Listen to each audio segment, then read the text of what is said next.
Welcome to Film Studies Podcast. I'm Fitria Puji Utami Setiawan, student number 164, will be hosting this podcast which going to talk about the White Tiger movie. In this session, I will talk about the movie from its profile, narrative, cinematography, and the issue that has been brought up by this movie. When you come to India, you'll meet hundreds of millions of servants like me. Driver. Sorry, what's your name? Sir Balram, sir. Balram, I got it. No worries. Dude, seriously, I got it. I love this song. Turn it up. The desire to be a servant had been bred into me.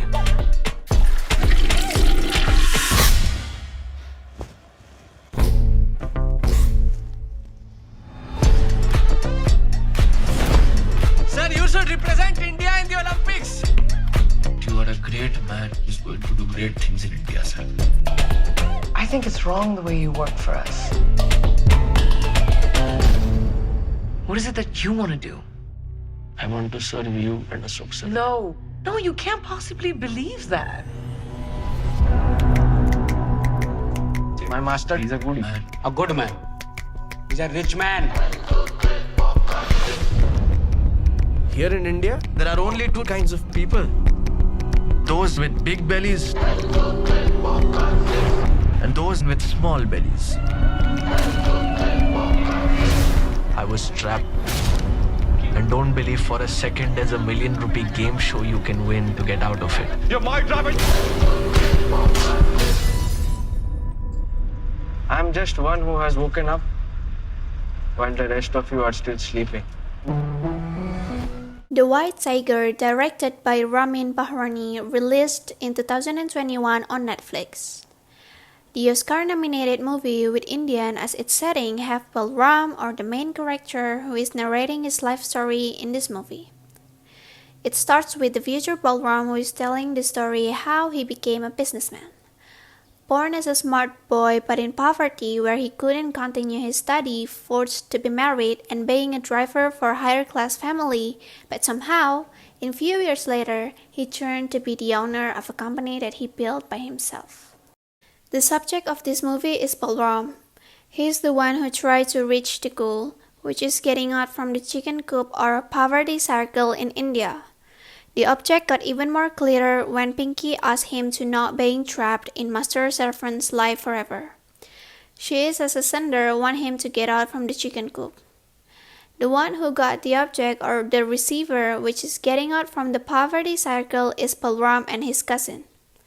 Both of them having a good life at the end of the story. In his life journey, Balram got help or there is something or someone who helped him to reach his goal.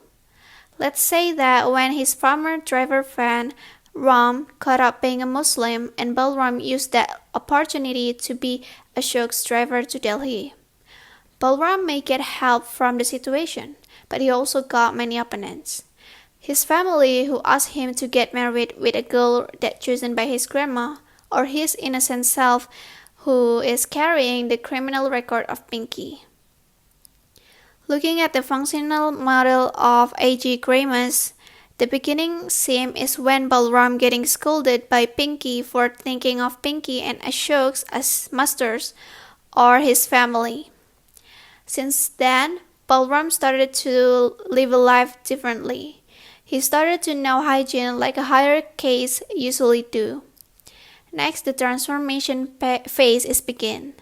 When Pinky hit and run a child and the family make Balram eating the blame on him. That is the qualifying test. Pinky feels sorry for him and her sorriness exploded when Balram getting bad treatment by Ashok's father. Then she left Ashok's and India. She became a helper. She even said to Balram that the door is always open. The main test happened when Balram already in his limit.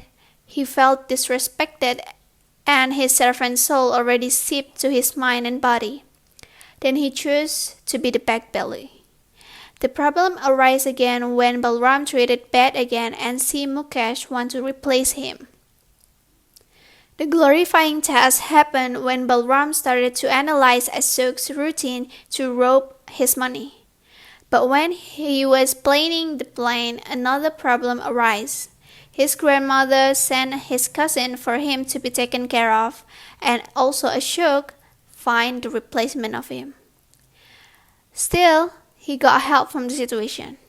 If he didn't drive Ashok and the great socialist, he probably didn't know the place and time Ashok will bring his money, and without a rainy day, he probably will have a hard time to rob and kill Ashok. In the end, he succeeded kill Ashok. The ending situation is that when the situation became peaceful again, he escaped from Delhi and the life in the rooster coop. Lived at Bangalore as a businessman named Ashok. Balram is presented as a boy with intellectual higher than average boy in his village. He used a lot of satire to describe India and its culture. He described Indian lower class ways of work with higher class as the chickens in the chicken coop. He is smart enough to do anything that will bring him to high and even higher position, from usual driver, driving master to Delhi, and until he became a businessman. Balram is smart, but less privileged, but he called himself as an entrepreneur since he can see opportunity in every chance he got. Next, Ashok. The movie portrayed him as a character that has dilemma. As someone who just got back from the US exposed with Western value, culture, and way of thinking, he is having a hard time in his own country. In one side, he is a liberal, modern, but in other side, he enjoyed the result of the bad thing that his family did. When Pinky left him, at first he's bawling about it. But in the end, he said, after all, this is my country. He gave up his liberal life. It is irony when, in the beginning of the movie, Ashok allowed Balram to take his name because Balram thinks it is pretty beautiful. Then in the end of the movie, it became true. Balram used name Ashok as his new identity in Bangalore. Kusum, Balram's grandmother.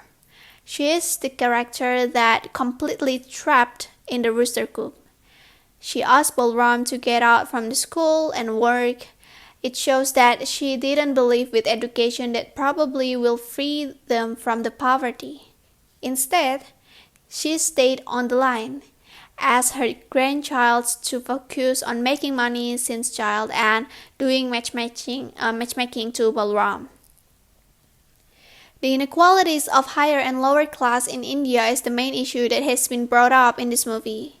This movie is trying to portray the inescapable circle inside the Indian society. One born poor, they'll be servant for their masters.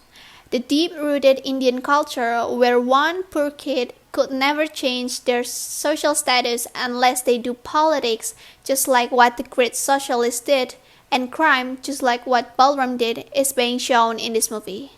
Let's not forget how the narrator or Balram threw satire like when he said if he rules India, he will choose to find water pipes first than the democracy. We can count that as the rational thought, or at least a rant from lower class people who cannot access facility that is counted very important or everyone must have in the yellow people's country.